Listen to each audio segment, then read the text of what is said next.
નમસ્કાર મિત્રો, આપણું ગુજરાતમાં પણ ગોહિલવાડ અને એમાં છોટા કાશી તરીકે વિશ્વવિખ્યાત ધાતુ નગરી શિહોર, ગૌતમી નદીના તટ પર વસેલું અને એક સમયે ગોહિલ રાજપૂતોની રાજધાની હતું શિહોર કે જે સંતોની ભૂમિ છે, જ્યાં સનાતન ધર્મની ધજા હંમેશા લહેરાતી રહે છે. સંતોના આશીર્વચન અને સત્સંગનો લાભ શિહોરની જનતાને હર હંમેશ મળતો રહે છે. અહીં પણ આવો આપણે વંદનીય સંતોના શ્રીમુખથી બે શબ્દો આ શિહોરની પુણ્યભૂમિ વિશે સાંભળીએ. જય સિયારામ. સૌરાષ્ટ્રનું ઘરેણું, ભાવેણાની પરમ પાવન ભૂમિ એટલે શિહોર ગામની ભૂમિકા એ ભજનની સાધનાની ભૂમિકા છે. ત્યાં ગૌતમેશ્વર મહાદેવ, ગૌતમ ઋષિ ત્યાં થયા છે. સિદ્ધરાજ જયસિંહે પોતે બનાવેલો બ્રહ્મકુંડ ત્યાં બિરાજમાન છે.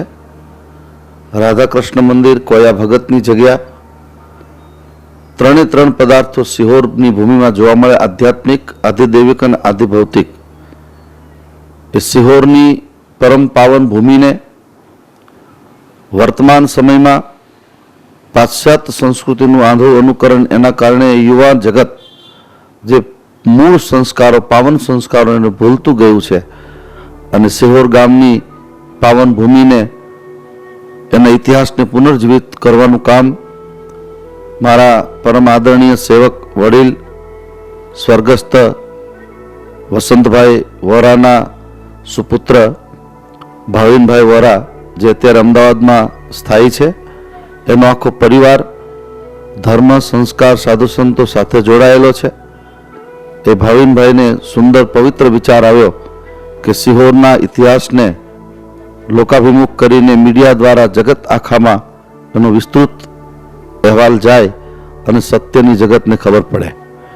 મારી કર્મભૂમિ રહી, નાનપણથી લઈને અત્યાર સુધી શિહોરમાં બ્રહ્મકુંડ રાધાકૃષ્ણ મંદિરમાં જ સેવા કરીને, સાધના કરીને, સ્મરણ કરીને, એક એક ડુંગરામાં ફરીને ભગવાનને યાદ કર્યા છે. ત્યારે આ પાવન અવસર, આનો વિચાર આવ્યો. આમાં જે લોકો તન મન ધનથી જોડાયા છે એ બધાને હું ખૂબ ખૂબ સાધુવાદ, ધન્યવાદ આપું છું. અમારા પરમ આદરણીય મહંત મહામંડલેશ્વર અનંતસિંહ વિભૂષિત સ્વરૂપાનંદ સરસ્વતીજી મહારાજ, પરમ પૂજ્ય મહંતસિંહ મહામંડલેશ્વર શ્રી જીણારામજી બાપુ, મોંઘીબાની જગ્યા, અને એવા અનેક સંતો, એ સંતોની ભૂમિનું ભજન આજ વર્ષો પછી પાક્યું એવું મને લાગે છે. અમારા લીમડી સૌરાષ્ટ્ર નિંબર પીઠ મોટા મંદિર તરફથી પણ હું શુભેચ્છા પાઠવું છું. બધાને જય સિયારામ. જાડેનું શુભસૂત શૈલ શિખરો, જ્યાં ગૌતમી ગંગા વહે, જેની પાસ નિવાસ ખાસ કરવા મોટા મુનિન્દ્રો ચહે, તે ઠામે વસ્યા સદા શિવ પ્રભુ, ધન્ય ભાગ્ય ભૂમિ તણુ, તે શ્રી ગૌતમેશ્વર દાદા તમને પાદારવિંદે પડું. ઓમ શાંતિ શાંતિ શાંતિ. સ્વયંભૂ ભગવાન શ્રી ગૌતમેશ્વર મહાદેવ એટલે કે રામાયણ કાલીન મહારાષ્ટ્રમાં નાસિકની બાજુમાં ત્રંબકેશ્વર જ્યોતિર્લિંગ છે.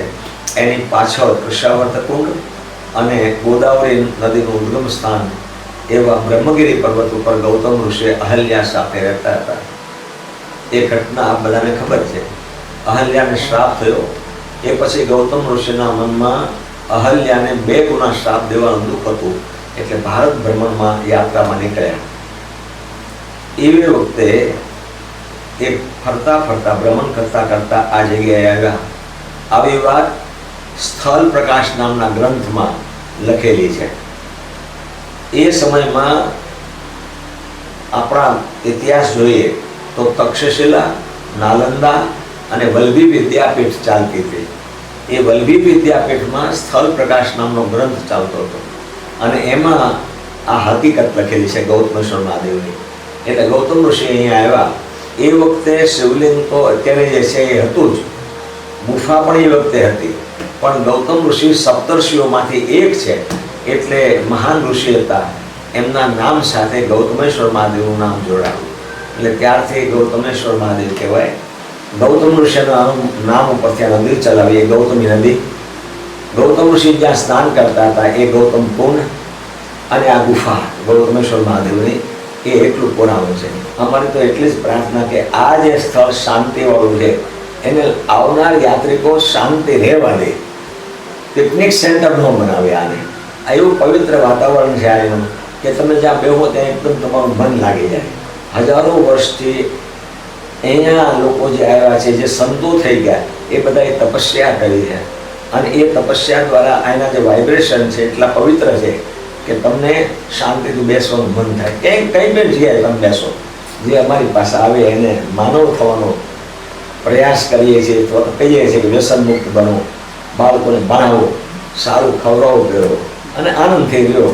જીવન તો ટૂંકું છે, એ તો પૂરું થવાનું જ છે આપણું, પણ માણસને માટે ક્યાંક આપણે ઉપયોગી થઈએ. તો આવા ઐતિહાસિક સ્થળમાં તમે આવ્યા છો, તમારું સ્વાગત છે. તમારી જે પ્રવૃત્તિ છે સિહોરને બહાર લાવવાની, સિહોરનો ઇતિહાસ લોકો સુધી પહોંચાડવાની, એને મારા સાધુવાદ, ધન્યવાદ.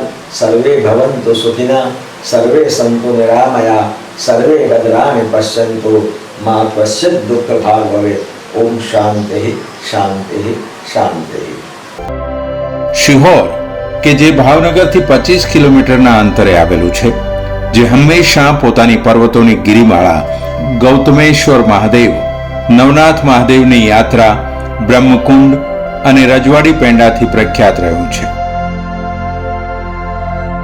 સતયુગના સમયે સરસ્વતપુર અને પછી સિંહપુર, ત્યારબાદ સિંહલપુર અને પછી શબ્દનો અપભ્રંશ થઈને શિહોર તરીકે આ ગામ જાણીતું થયું. અહીંના ઇતિહાસ મુજબ ઈસવીસન 1857માં વીર નાયક નાના સાહેબ પેશવાએ બ્રિટિશ સરકારથી બચવા માટે પોતાનો ગુપ્તવાસ શિહોરના પર્વતોની ગિરિમાળામાં ગાળ્યો હતો. તો આવો આજે આપણે શિહોરની થોડી યાત્રા કરી લઈએ. ઔદ્યોગિક ક્ષેત્રે પણ શિહોર પોતાની એક આગવી ઓળખ અને પ્રસિદ્ધિ પામેલું છે. અહીંનો ધાતુ ઉદ્યોગ અને તેની બનાવટ, તાંબુ, પિત્તળ, કાંસુ અને સ્ટીલની સામગ્રીઓ ખૂબ જ પ્રખ્યાત છે. એમાં પણ નકશીવાળા બેડા, જે દરેક માતા પિતા પોતાની દીકરીના કરિયાવરમાં એક યાદી રૂપે આપે છે, તે શિહોરની ભેટ છે. સાથે સાથે તમાકુ ઉદ્યોગ અને તેની બનાવટો પણ ખૂબ પ્રચલિત છે અને મોટી વિશાળ ફેક્ટરીઓમાં તેની ઉત્પાદન પ્રક્રિયા થાય છે. આની સાથે શિહોરના પેંડા કેમ બોલાય, જે દૂરના પ્રદેશોથી પણ લોકો આવીને સાથે લઈ જાય છે. શિહોરના ઉદ્યોગોમાં રોલિંગ મિલ, ઓક્સિજન પ્લાન્ટ તથા અન્ય ઘણી ફેક્ટરીઓનો સમાવેશ થાય છે. આ ઉદ્યોગો શિહોર પ્રદેશના હજારો લોકોની આજીવિકા પૂરી પાડી રહ્યું છે. રામાયણ કાળના સમયે ગૌતમ ઋષિની તપોભૂમિ, જે આજે સ્વયંભૂ ગૌતમેશ્વર મહાદેવના નામથી પ્રસિદ્ધ છે અને ગૌતમી નદીના કિનારે વસેલું છે. આજે દૂર દૂરથી શ્રદ્ધાળુઓ આવીને અહીં સ્વર્ગની અનુભૂતિ કરે છે તથા આજુબાજુના ઊંચા પર્વતો પરથી વહેતા ઝરણા શોભા વધારી રહ્યા છે. અહીં મહાદેવજીના ઘણા મંદિરો આવેલા છે, પણ તેમાં ખાસ 9 મંદિરો જે નવનાથની જાત્રાથી પ્રખ્યાત છે, જેમાં રાજનાથ મહાદેવ, જોરનાથ મહાદેવ, સુખનાથ મહાદેવ, કામનાથ મહાદેવ, રામનાથ મહાદેવ, ભીમનાથ મહાદેવ, ધારનાથ મહાદેવ, ભૂતનાથ મહાદેવ અને ભવનાથ મહાદેવનો સમાવેશ થાય છે, જેની જાત્રા કરવાથી પુણ્ય અને શાંતિ પ્રાપ્ત થાય છે. સુખનાથ મહાદેવની બાજુમાં જે પર્વત અને તેના પર જે પૌરાણિક બાંધકામ છે તે 7 શેરી નામથી પ્રચલિત છે. આ પણ એક ઐતિહાસિક અને બેનમૂન સ્થાપત્યનું એક એવું જ ઉમદા ઉદાહરણ છે. પ્રાચીન સમયે બ્રાહ્મણોના શાસન વખતે તેનું નિર્માણ થયું હતું. શિહોરના એક બ્રાહ્મણ દંપતી સાથે 7 શેરીની કહાની જોડાયેલી છે. શિહોરનું એક અલૌકિક નજરાણું અને પ્રાચીન મૂર્તિઓ અને અદ્ભુત મધ્યકાલીન સ્થાપત્ય એટલે બ્રહ્મકુંડ. આ કુંડના પાણીનો ઉલ્લેખ સ્કંદ પુરાણમાં થયેલો છે. અહીં પ્રાચીન શિલ્પો અને સ્થાપત્યોનું સુંદર પ્રદર્શન રજૂ કરેલું છે. અહીં ઝીણવટપૂર્વક એન્જિનિયરિંગ અને વિશાળ વિસ્તારમાં આ કુંડને બાંધવામાં આવેલો છે. પ્રાચીન કાળના ઇતિહાસ મુજબ પાટણના રાજા સિદ્ધરાજ જયસિંહ રાણકદેવી દ્વારા શ્રાપિત થયા હતા. એ સમયે તેઓ તેમની સેનાની નાની ટુકડી સાથે અહીંથી પસાર થયા.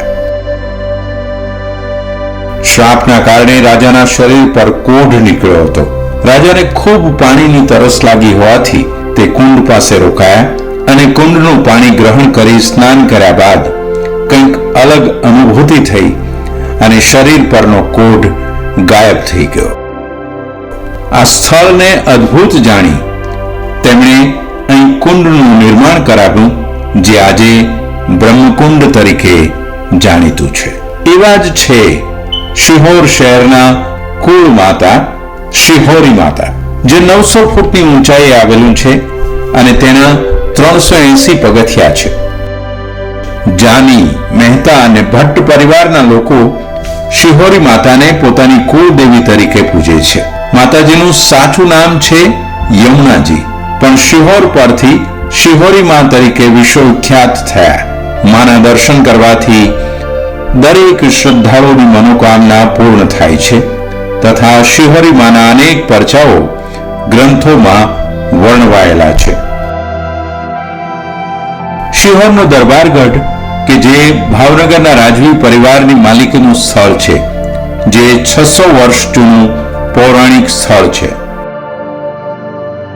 સાથોસાથ શિહોરના જોવાલાયક સ્થળોમાં હનુમાન ધારા મંદિર, મોંઘીબાની જગ્યા, રાધાકૃષ્ણ મંદિર, ચંદ્રમૌલેશ્વર મહાદેવ, વૈષ્ણવોની હવેલી વગેરે સ્થળોની એકવાર અચૂક મુલાકાત લેવી જોઈએ. રાજપરા ખોડિયાર માતાનું મંદિર, જે શિહોરથી ફક્ત 8 કિલોમીટરના અંતરે આવેલું છે. ભાવનગર અને શિહોરથી લોકો અહીં ચાલીને પોતાની મનોકામના પૂર્ણ કરવા અને માના દર્શને જાય છે. તો આવો આપણે પણ એકવાર શિહોરની યાત્રા અચૂક કરીએ. આજે પોતાની કારકિર્દી અને ઉજ્જવળ ભવિષ્ય બનાવવા માટે જે યુવા વર્ગ શિહોર છોડી બહાર વસવાટ કરી રહ્યો છે, તેમના માટે અમુક એવી યાદો છે જે ક્યારેય વિસરી શકાશે નહીં. તો આવો છો ને શિહોરની મુલાકાતે? ક્યારે આવો છો?